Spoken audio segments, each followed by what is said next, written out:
Welcome back to my channel. ಹೊಸದಾಗಿ channel ನೋಡ್ತಾ ಇದ್ದರೆ ಸಬ್ಸ್ಕ್ರೈಬ್ ಮಾಡಿಕೊಂಡು ಸಪೋರ್ಟ್ ಮಾಡಿ. ಸಚ್ಚಿದಾನಂದ ಸಾಯಿನಾಥ್ಗೆ ನಮಸ್ಕಾರ ಮಾಡುತ್ತಾ ಸಾಯಿನಾಥರ ಅನುಗ್ರಹ ಎಲ್ಲರ ಮೇಲೂ ಇರಲಿ ಅಂತ ವಿಡಿಯೋ ಪ್ರಾರಂಭ ಮಾಡ್ತಾ ಇದ್ದೀನಿ.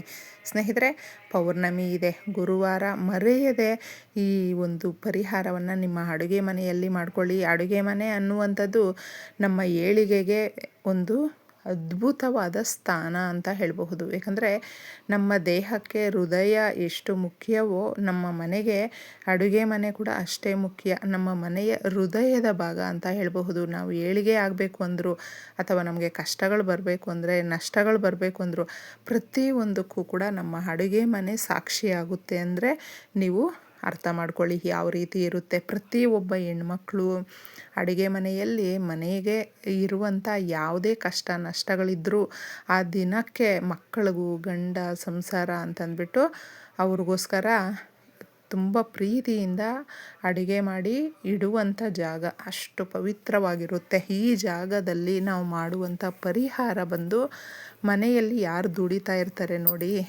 ಯಜಮಾನ ಆಗಿರಬಹುದು, ಹೆಂಡತಿ ಆಗಿರಬಹುದು, ಕೈ ಬಲ ಜಾಸ್ತಿ ಆಗುತ್ತೆ, ಉಳಿತಾಯ ಮಾಡ್ಕೊಳ್ಳೋದಕ್ಕೆ ಅವಕಾಶಗಳು ಸಿಗುತ್ತೆ. ಅಂದರೆ ಆದಾಯ ಜಾಸ್ತಿ ಆಗುತ್ತೆ.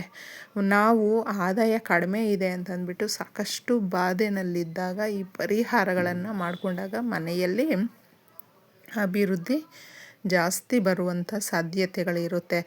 ಈ ದಿನಗಳಲ್ಲಿ ನೀವು ಹಾಲು, ಮೊಸರು, ತುಪ್ಪ ಇದನ್ನು ಅಕ್ಕಪಕ್ಕದಲ್ಲಿ ಇರುವಂಥವರಿಗೆ ಕೊಡೋದಕ್ಕೆ ಹೋಗಬೇಡಿ. ಸಾಧ್ಯವಾದರೆ ಈ ದಿನ ನೀವು ಕಲ್ಲುಪ್ಪನ್ನು ಮನೆಗೆ ತಗೊಂಡು ಬನ್ನಿ. ಅರಿಶಿಣ, ಲವಂಗ, ಕಾಳುಮೆಣಸು ಇವುಗಳನ್ನು ಮನೆಗೆ ತಗೊಂಡು ಬನ್ನಿ. ಎಷ್ಟೋ ಜನಕ್ಕೆ ಪರ್ಸಲ್ಲಿ ದುಡ್ಡೇ ನಿಲ್ಲಲ್ಲ ಅಂತ ಹೇಳ್ತಾರೆ. ಅಂತಹವರು ನಿಮ್ಮ ಮನೆಯಲ್ಲಿ ಎಷ್ಟು ಸದಸ್ಯರಿರ್ತಾರೋ ಅಷ್ಟು ಸದಸ್ಯರಿಗೆ ಅಷ್ಟು ಏಲಕ್ಕಿಗಳನ್ನು ನಿಮ್ಮ ದೇವರ ಮನೆಯಲ್ಲಿ ಸಂಧ್ಯಾ ಸಮಯದಲ್ಲಿ ಒಂದು ಪ್ಲೇಟಲ್ಲಿ ಇಟ್ಟು ಕೇಳ್ಕೊಳ್ಳಿ. ಆರ್ಥಿಕ ಸಮಸ್ಯೆಗಳೆಲ್ಲ ಹೋಗಿ ದುಡ್ಡು ಕಾಸು ಅನ್ನುವಂಥದ್ದು ಬರಬೇಕು, ನಮಗೆ ಅನುಕೂಲ ಆಗಬೇಕು ಅಂತಂದ್ಬಿಟ್ಟು ಪರ್ಸಲ್ಲಿ ಸದಾಕಾಲ ದುಡ್ಡು ನಿಲ್ಲಬೇಕು, ಬ್ಯಾಂಕಲ್ಲಿ ಸದಾಕಾಲ ದುಡ್ಡು ನಿಲ್ಲಬೇಕು, ಟ್ರಾನ್ಸಾಕ್ಷನ್ ಆಗ್ತಾ ಇರಬೇಕು, ಚೆನ್ನಾಗಿ ನಾವು ಖರ್ಚು ಮಾಡ್ತಾ ಇರ್ತೀವಿ, ಹಾಗೆ ಚೆನ್ನಾಗಿ ದುಡ್ಡು ಕೂಡ ಬರಬೇಕು. ಈ ಥರ ಬಯಸಿ ನೀವು ಕೇಳಿಕೊಂಡು ಒಂದೊಂದೇ ನೀವು ಇಲಾಚಿಯನ್ನು ನಿಮ್ಮ ಪರ್ಸಲ್ಲಿ ಇಟ್ಕೊಳ್ಳಿ. ಮನೆಯಲ್ಲಿ ಚಿಕ್ಕ ಮಕ್ಕಳಿದ್ರೂ ಕೂಡ ಅವ್ರಿಗೆ ನೀವು ಬ್ಯಾಗಲ್ಲಿ ಇಡಬಹುದು. ಅಂದರೆ ಅವ್ರಿಗೆ ವಿದ್ಯಾಭ್ಯಾಸ, ಆರೋಗ್ಯ, ಒಳ್ಳೆ ಬುದ್ಧಿ, ಜ್ಞಾನ ಎಲ್ಲವನ್ನು ಕೊಡ್ತಾಳೆ ತಾಯಿ. ದೊಡ್ಡೋರಿಗೆ ದುಡಿಮೆ ಅನ್ನುವಂಥದ್ದು ಜಾಸ್ತಿ ಆಗುತ್ತೆ. ಕಷ್ಟಪಟ್ಟು ದುಡಿದು ನಾವು ಆದಾಯ ಹೆಚ್ಚು ಮಾಡೋದಕ್ಕೆ ಇದು ಸಹಾಯ ಮಾಡುತ್ತೆ. ಇನ್ನು ಅಡುಗೆ ಮನೆಯಲ್ಲಿ ನೀವು ತಪ್ಪದೆ ಸ್ನೇಹಿತರೆ, ಈ ಪೌರ್ಣಮಿಯ ದಿನಗಳಲ್ಲಿ ಏನು ಮಾಡ್ಕೊಳ್ಬೇಕು ಅಂದರೆ, ಬೆಳಗ್ಗೆನೇ ನಾವು ಕ್ಲೀನೆಲ್ಲ ಮಾಡಿಕೊಂಡು ಶುದ್ಧ ಮಾಡಿಕೊಂಡು ಪೂಜೆಗಳು, ಸ್ನಾನ ಪ್ರತಿಯೊಂದು ಮಾಡ್ಕೊಂಡಿರ್ತೀವಿ.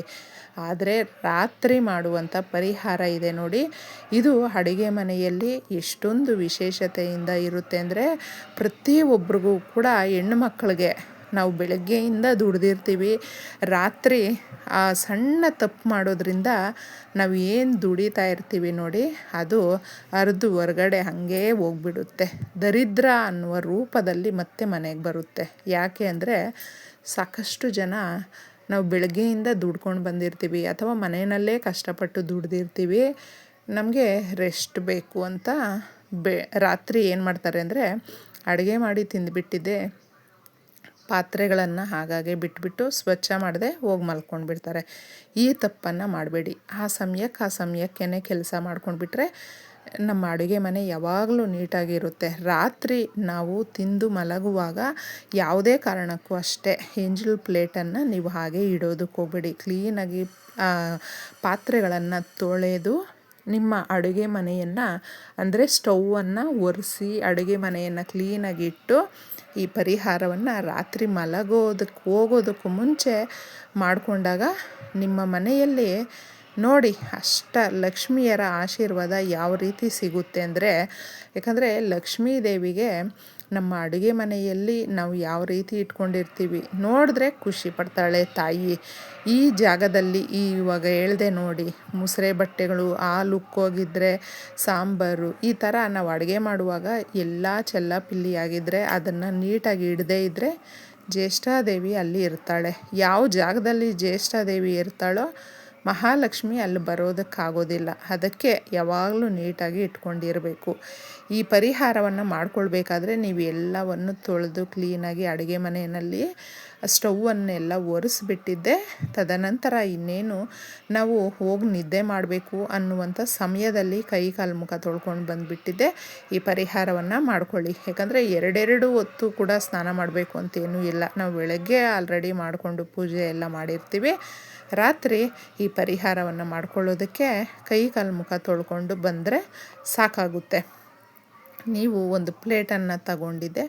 ಆ ಪ್ಲೇಟ್ ಒಳಗಡೆ ಸ್ವಲ್ಪ ಕಲ್ಲುಪ್ಪನ್ನು ಹಾಕಬೇಕು, ಸ್ವಲ್ಪ ಸಾಸಿವೆಯನ್ನು ಹಾಕಬೇಕು, ಅರಿಶಿಣ, ಕುಂಕುಮ, ₹1 ಕಾಯಿನು. ಈ ₹1 ಕಾಯಿನೇ ನಮ್ಮ ಜೀವನದ ದಿಕ್ಕನ್ನು ಬದಲಿಸುತ್ತೆ ಸ್ನೇಹಿತರೆ. ಯಾಕಂದರೆ ದುಡ್ಡು ಕಾಸಿಗೆ ಒಂದೊಂದು ರೂಪಾಯಿಗೂ ಕೂಡ ಕಷ್ಟಪಡ್ತಾ ಇದ್ದೀವಿ. ತುಂಬ ದುಡ್ಡು ಕಾಸು ನಮಗೆ ಬೇಕಾಗಿದೆ. ಮಕ್ಕಳ ಫೀಸು, ಬಾಡಿಗೆ, ಹೆಲ್ತ್ ಇಶ್ಯೂಸ್, ಈ ಥರ ನಾನಾ ಥರದ ಸಮಸ್ಯೆಗಳಿಗೂ ಕೂಡ ದುಡ್ಡು ಬೇಕೇ ಬೇಕು ಅನ್ನುವಂಥವರು ಲಕ್ಷ್ಮೀ ದೇವಿಯನ್ನು ನೀವು ಬೇಡಿಕೊಂಡು ಈ ₹1 ಇಡಿ. ಇಷ್ಟನ್ನು ಇಟ್ಟಾದಮೇಲೆ ಇದನ್ನು ನೀವು ಸ್ಟವ್ ಕೆಳಗಡೆ ಆದರೂ ಇಡಬಹುದು ಅಥವಾ ಸ್ಟವ್ ಮೇಲೆ ಆದರೂ ಇಡಬಹುದು. ನಮಗೆ ಅಗ್ನಿದೇವರ ಸಾಕ್ಷಿಯಾಗಿ ನಾವು ಮಾಡಿಕೊಳ್ಳುವಂಥ ಪರಿಹಾರ ಇದಾಗಿರುತ್ತೆ. ಯಾಕಂದರೆ ಅಗ್ನಿದೇವನಿಗೆ ಕೇಳಿಕೊಂಡು ನಾವು ಭಗವಂತನನ್ನು ಈ ಪರಿಹಾರವನ್ನು ಮಾಡ್ಕೊಂಡಾದಮೇಲೆ ಲೈಟು ಆಫ್ ಮಾಡ್ಕೊಂಡು ಬಂದು ನೀವು ಸೀದಾ ಮಲ್ಕೊಂಡ್ಬಿಡಿ. ತದನಂತರ ಮಾರನೇ ದಿನ ಅದನ್ನು ತಗೊಂಡೋಗಿ ಆ ₹1 ಯಾರಿಗಾದರೂ ದಾನ ಮಾಡಿಬಿಡಿ.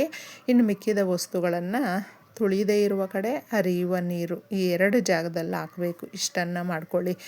ಸದಾಕಾಲ ನಾವು ಜೋಪಾನ ಮಾಡುವಂಥ ಬೀರು ಹತ್ರ ಈ ಪರಿಹಾರ ಮಾಡ್ಕೊಳ್ಳಿ. ದುಡ್ಡು ಕಾಸು, ಒಡವೆ, ವಸ್ತ್ರ ಎಲ್ಲವನ್ನು ಜೋಪಾನ ಮಾಡ್ತೀವಿ. ಒಂದು ಬೌಲಲ್ಲಿ ಇಡೀ ಕಲ್ಲುಪ್ಪನ್ನು ಹಾಕಿ, ಮುಗ್ಗಿರುವಂಥ 3 ಲವಂಗಗಳನ್ನು ಹಾಕಿ, ಒಂದು ಸ್ವಲ್ಪ 1 ಸ್ಪೂನಷ್ಟು ಕುಂಕುಮವನ್ನು ಹಾಕಬೇಕು. ಇಷ್ಟು ವಸ್ತುಗಳನ್ನು ಹಾಕಿ ನಿಮ್ಮ ಬೀರುವ ಕೆಳಗಡೆ ಕ್ಲೀನಾಗಿ ಒರೆಸ್ಕೊಂಡಿರಬೇಕು ಸ್ನೇಹಿತರೆ. ನಾವು ಆ ಕೆಳಗಡೆ ಇದೆ ಅಂತಂದ್ಬಿಟ್ಟು ಒರೆಸ್ದೆ ಈ ಪರಿಹಾರವನ್ನು ಮಾಡ್ಕೊಳ್ಬಾರ್ದು. ಕ್ಲೀನಾಗಿ ಒರೆಸ್ಬಿಟ್ಟಿದೆ ಆ ಜಾಗದಲ್ಲಿ ಇಡಿ. ಆಗ ನೋಡಿ, ಏನೇ ಜೋಪಾನ ಮಾಡಬೇಕು ಅಂದರೂ ಕೂಡ ನಾವು ಬೀರುವನಲ್ಲಿ ಜೋಪಾನ ಮಾಡ್ತೀವಿ. ಇನ್ನಷ್ಟು ಮತ್ತಷ್ಟು ಅಂತ ನಮಗೆ ಚೆನ್ನಾಗಿ ಆದಾಯ ಬರಬೇಕು ಅಂತಂದ್ಬಿಟ್ಟು ಕೇಳಿಕೊಂಡು ಇದನ್ನು ಇಡಿ. ಈ ಥರ ಇಟ್ಟು ಮಲ್ಕೊಳ್ಬಹುದು. ಮಾರನೇ ದಿನ ಅದನ್ನು ಸೇಮ್ ಇದೇ ಥರನೇ ತೆಗೆದು ಬಿಡಬೇಕು. ಇದನ್ನು ತೆಗೆಯುವಾಗ ಕೂಡ ಒಂದು ಕವರಲ್ಲೇ ತಗೊಂಡೋಗಿ, ನಾವು ಸ್ಟವ್ ಕೆಳಗಡೆ ಇಟ್ಟಿರುವಂಥದ್ದು ಹಾಗೆ ಇದನ್ನು ಎರಡೂ ಕೂಡ ಒಂದೇ ಸರಿ ತಗೊಂಡೋಗಿ ಕೂಡ ನಾವು ಎಲ್ಲಾದರೂ ತುಳಿದೇ ಇರುವ ಕಡೆ ಹರಿಯುವ ನೀರಿಗೆ ಹಾಕಿಬಿಟ್ಟು ಬರಬಹುದು. ಈ ಪರಿಹಾರವನ್ನು ಮಾಡ್ಕೊಳ್ತಾ ಇದ್ದೀವಿ ಅಂತಂದ್ಬಿಟ್ಟು ಇನ್ನೊಬ್ಬರ ಹತ್ರ ಶೇರ್ ಮಾಡೋದಕ್ಕೆ ಹೋಗಬೇಡಿ. ಅವರೇ ನಮ್ಗೆ ಶತ್ರುವಾಗಿರ್ತಾರೆ. ಗಮನದಲ್ಲಿಟ್ಕೊಂಡು ತುಂಬಾ ರಹಸ್ಯವಾಗಿ ಮಾಡ್ಕೊಳ್ಳಿ. ಒಳ್ಳೆಯದಾದಮೇಲೆ ಶೇರ್ ಮಾಡಿ. ತುಂಬಾ ಚೆನ್ನಾಗಿರುತ್ತೆ. ಇಷ್ಟೇ ಸುಲಭವಾಗಿ. ಎಲ್ರಿಗೂ ಒಳ್ಳೆಯದಾಗಲಿ. ಧನ್ಯವಾದಗಳು.